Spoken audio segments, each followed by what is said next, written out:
भारत में लैंगिक पहचान अवैध है और इसे मानवाधिकारों का उल्लंघन माना जाता है। लैंगिक समानता को बढ़ावा देने और सभी के अधिकारों की रक्षा करने के लिए भारत सरकार ने कड़े कानून बनाए हैं जो लिंग के आधार पर भेदभाव को प्रतिबंधित करते हैं। उदाहरण के लिए, गर्भधारण पूर्व और प्रसव पूर्व नैदानिक तकनीक PCPNDT अधिनियम भ्रूण के लिंग का निर्धारण करने के लिए चिकित्सा तकनीक के उपयोग को प्रतिबंधित करता है क्योंकि यह अक्सर महिला भ्रूण हत्या की ओर ले जाता है। इस कानून का उद्देश्य पुरुष संतानों के लिए पारंपरिक वरीयता का मुकाबला करना और यह सुनिश्चित करना है कि समाज में दोनों लिंगों के साथ समान व्यवहार किया जाए। इस कानून को तोड़ने के लिए गंभीर दंड लगाए जा सकते हैं, जिसमें जेल का समय और चिकित्सा लाइसेंस का नुकसान शामिल है। इस योगदान के खिलाफ एक तर्क ये है कि PCPNDT अधिनियम चिकित्सा प्रौद्योगिकियों तक पहुंचने और सूचित स्वास्थ्य सेवा निर्णय लेने के लोगों के अधिकारों का उल्लंघन कर सकता है। लैंगिक पूर्वाग्रह की व्यापक समस्या से निपटने के लिए सरकार का समर्पण और यह सुनिश्चित करना कि लिंग की परवाह किए बिना प्रत्येक व्यक्ति को समान अवसर और अधिकार हों, इन कानूनों और विनियमों में परिलक्षित होता है। सरकार का लक्ष्य एक ऐसे समाज की स्थापना करना है जिसमें कड़े कानूनों और विनियमों को लागू करके प्रत्येक जीवन को महत्व दिया जाए और संरक्षित किया जाए।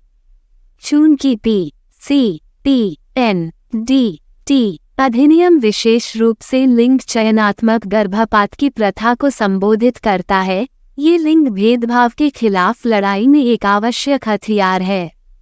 ये कार्रवाई न केवल माता पिता को लड़कियों पर लड़कों का पक्ष लेने से रोकती है, बल्कि यह भी स्पष्ट करती है कि लिंग के आधार पर भेदभाव को किसी भी तरह से स्वीकार नहीं किया जाएगा। ये समाज में महिलाओं को सशक्त बनाने और लैंगिक समानता प्राप्त करने की दिशा में एक महत्वपूर्ण कदम है। PCPNDT अधिनियम लिंग चयनात्मक गर्भपात करने वाले व्यक्तियों के लिए दंड को सख्त करके केवल भ्रूण के लिंग के आधार पर गर्भपात पर विचार करने से परिवारों को हतोत्साहित करता है। ये कानून अजन्मे लड़कियों के अधिकारों की रक्षा करने के अलावा लिंग की परवाह किए बिना प्रत्येक व्यक्ति के जीवन के मूल्य पर प्रकाश डालता है।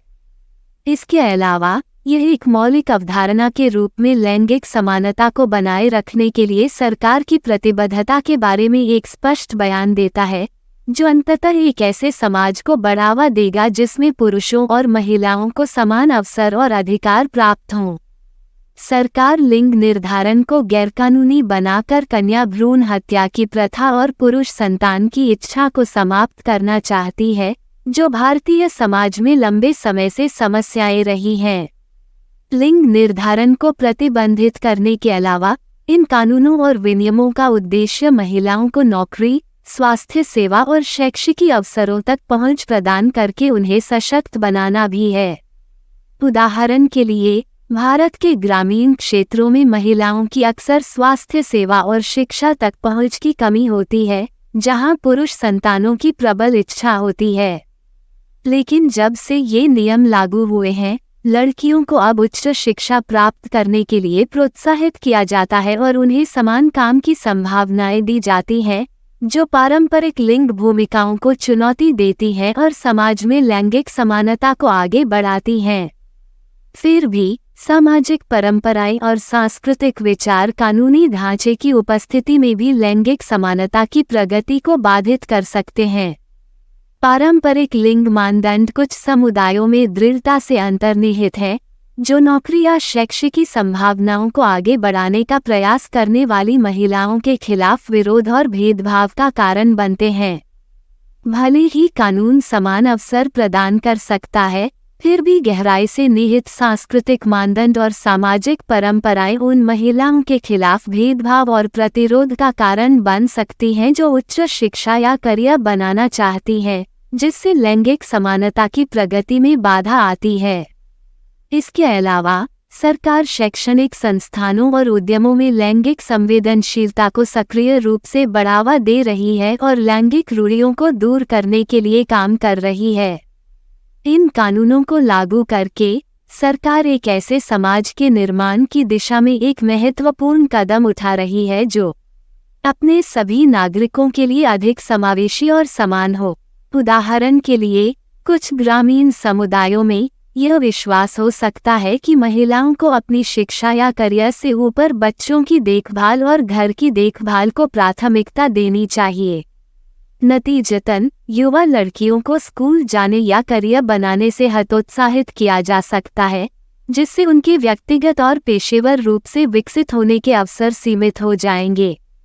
सरकार ने जागरूकता अभियान और पहल शुरू करके प्रतिक्रिया दी है जो इन सांस्कृतिक रूढ़ियों को चुनौती देते हैं और माता-पिता को अपनी बेटियों की शिक्षा प्रदान करने में सहायता करने के लिए प्रोत्साहित करते हैं।